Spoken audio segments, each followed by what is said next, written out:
Sin huelgas y lucha constante, la clase obrera sería una masa descorazonada, débil de espíritu, desgastada, entregada, nos dijo alguna vez Karl Marx. La lucha de clases es la ley fundamental que rige el desarrollo de todas las sociedades antagónicas. Desde el comienzo de la civilización hasta la fecha, el mundo ha estado dirigido por relaciones sociales de producción. En un principio fue el esclavismo, luego el feudalismo y hoy nos encontramos en una etapa donde el capitalismo concentra la mayoría de las ganancias producidas por un mundo inmensamente obrero, trabajador. Por eso es que el movimiento obrero tiene la responsabilidad histórica de cambiar estas relaciones económicas sociales, en la existencia social y en la conciencia de los hombres. El primer paso de la revolución obrera es la conversión del proletariado en una clase dominante. Solo con la lucha, los paros, las movilizaciones, los trabajadores conquistaron y defendieron sus derechos. En sus constantes enfrentamientos con los patrones, los obreros apelaron desde su origen a una forma novedosa de lucha, la huelga. Esta pasó a ser la acción más apropiada para luchar contra los dueños de la fábrica y los gobiernos. En este especial de Novgorod Radio Insurgente repasaremos las grandes manifestaciones, enfrentamientos y acontecimientos de lucha que obreros de distintas partes del mundo llevaron adelante para romper sus cadenas y liberar la sociedad de la explotación del capital.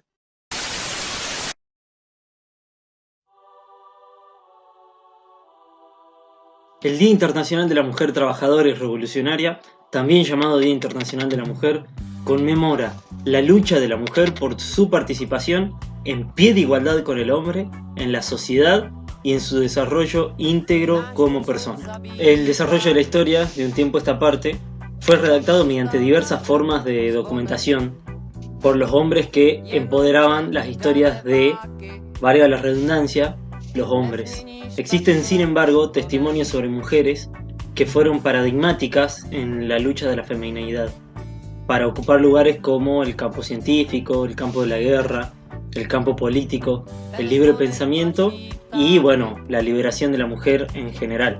Pero es durante la Revolución Francesa que la mujer tomó conciencia por primera vez y de manera colectiva de su situación social. Marchando hacia Versalles, junto a los hombres, las mujeres parisinas reclamaron también la igualdad social bajo el lema libertad, igualdad, fraternidad. Sin embargo, el documento símbolo de este proceso de cambio mundial que fue la Revolución Francesa, que le otorgaba a la burguesía la posición de clase dominante, fue denominado como Declaración de los Derechos del Hombre y del Ciudadano. Por más que ellas hayan marchado, hayan participado de la toma de la Bastilla, se hayan organizado y en muchos casos hayan mantenido las estructuras de la vida de los grandes protagonistas que tuvo la Revolución Francesa, ayudándolos en diversas tareas, la resolución final de ese momento histórico fue un documento que no la ponía como participante y donde todavía no se les reconocían sus derechos. Hubo un intento de crear un instrumento parecido por un grupo de mujeres lideradas por Olympe de Gouges, que redactaron la Declaración de los Derechos de las Mujeres Ciudadanas, y es uno de los primeros documentos históricos que propone la emancipación femenina en el sentido de la igualdad de derechos o la equiparación jurídica y legal de las mujeres en relación a los varones. Incluía temas aún no reconocidos en varias partes del mundo como igualdad entre los hombres y la mujer en todos los aspectos de la vida pública y privada, la igualdad con el hombre en el derecho al voto, en el acceso al trabajo público, hablar en público de temas políticos, acceder a la vida política, a poseer y controlar propiedades, a formar parte del ejército, el derecho al divorcio, incluso a la igualdad física, así como el derecho a la educación y a la igualdad de poder en el ámbito familiar y eclesiástico, y hasta el reconocimiento de paterno de los hijos fuera del matrimonio. Pero la burguesía quería a sus esposas en las casas y las mujeres del proletariado trabajando. Así es que los primeros grupos feministas y el movimiento obrero compartieron la lucha por la reivindicación de derechos a partir del siglo XIX. Tendrán como gran aliado teórico el libro de Friedrich Engels, publicado en 1884, El origen de la familia, la propiedad privada y el Estado. En este escrito, Engels analiza cómo se fueron conformando las familias para llegar a la actual, monogámica y patriarcal. Por ejemplo, cuando explica que en la familia monogámica los lazos conyugales son más sólidos, entiende que solamente pueden ser disueltos por decisión del hombre. De la conclusión teórica de Engels sobre las estructuras familiares y sociales de Occidente es que las referentes feministas toman mayor iniciativa para acabar con el patriarcado y ponderar el rol de la mujer. Así surgieron grandes personajes referentes del feminismo como Inés Armand, escritora, profesora, militante del Partido Obrero Socialdemócrata de Rusia, fundadora de diversas escuelas para obreros y campesinos en Rusia y Francia, organizadora de la Conferencia Internacional de Mujeres Socialistas. Rosa Luxemburgo, doctora en Ciencias Jurídicas, filósofa, activista, economista, militante del Partido Socialdemócrata de Alemania, integrante de la Liga Espartaquista, participante de la Conferencia Internacional de Mujeres Socialistas. Clara Zetkin, profesora, activista feminista, parlamentaria de la República de Weimar, luchadora por los derechos de la mujer, militante del Partido Socialdemócrata de Alemania, integrante de la Liga Espartaquista, participante de la Conferencia Internacional de Mujeres Socialistas. Nadeya Krupskaya, pedagoga, institutriz, escritora, creadora del sistema educativo soviético, desarrolladora de las bibliotecas rusas, esposa de Vladimir Lenin, participante de la Conferencia Internacional de Mujeres Socialistas.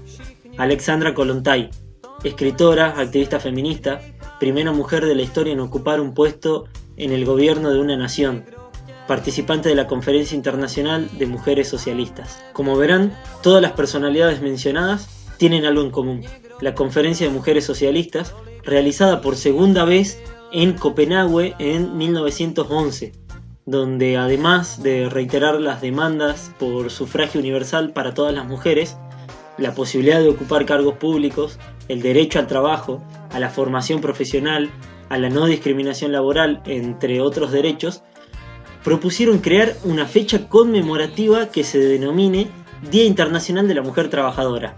Esta haciendo honores a las mujeres alemanas que el 8 de marzo del año 1900 dirigieron al Reichstag una serie de peticiones para exigir el acceso a la universidad y a la posibilidad de presentarse a elecciones. Las dos primeras décadas del siglo XX en Europa fueron muy convulsionadas. El movimiento obrero luchaba fervientemente por sus derechos, como así también eran reprimidos brutalmente. Los regicidios de los últimos monarcas acababan con imperios centenarios y comenzaba una de las guerras más sangrientas. La humanidad dejaba de aceptar la explotación del hombre por el hombre y soñaba con una sociedad más justa al precio que sea. Uno de los grandes hechos de la historia del siglo pasado fue la Revolución de Octubre. Esta trajo algo inédito a los ojos de los hombres y de las mujeres de todo el mundo. Por primera vez, los que nunca habían tenido el poder lo conquistaban arrancando el problema de raíz y proponiendo un nuevo mundo. Por supuesto, los derechos de las mujeres era uno de los estandartes de esta nueva propuesta. Entonces es donde aparece de nuevo la figura de Alexandra Kollontai. Una vez consolidado el Estado soviético, Kollontai es designada como ministra de Bienestar Social y desde allí logró conseguir derechos y libertades de las mujeres como nunca antes.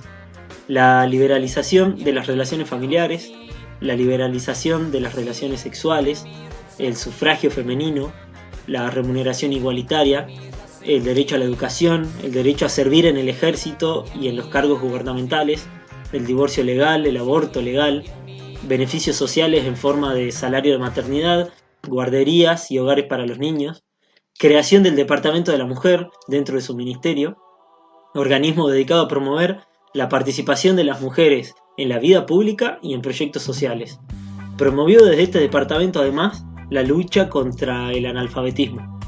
Promovió la educación mixta y finalmente Alexandra Kollontai, desde su posición gubernamental en el Estado soviético, institucionaliza el 8 de marzo como Día de la Mujer Trabajadora en el año 1922. Desde sus orígenes en la Unión Soviética, la fecha comenzó a celebrarse en distintos países. Es recién en 1975, 53 años después, que la Organización de las Naciones Unidas proclama el 8 de marzo como Día Internacional por los Derechos de la Mujer y la Paz Internacional, lo que llevó a que finalmente la mayoría de los países, sobre todo los occidentales, adhieran y oficialicen la fecha. Este es el origen del Día Internacional de la Mujer, en la República Obrera, Campesina e Igualitaria de Género, que fue la Unión Soviética. El Día Internacional de la Mujer Trabajadora se designa en el marco de varias revueltas obreras. La marcha de mujeres al Reichstag, la Conferencia de Mujeres Socialistas, donde varias de sus representantes fueron reprimidas durante manifestaciones o asesinadas, como el caso de Rosa Luxemburgo, y obviamente la misma Revolución de Octubre, que marcó un antes y un después en la lucha por el poder del movimiento obrero, son todas revueltas obreras. Por eso es que decidimos incluir el origen del Día de la Mujer en esta columna de grandes revueltas obreras de la historia, por la integridad entre la lucha feminista con la lucha por la emancipación obrera, las cuales son inseparables, y la reivindicación histórica de una fecha promovida por un gobierno obrero proletario.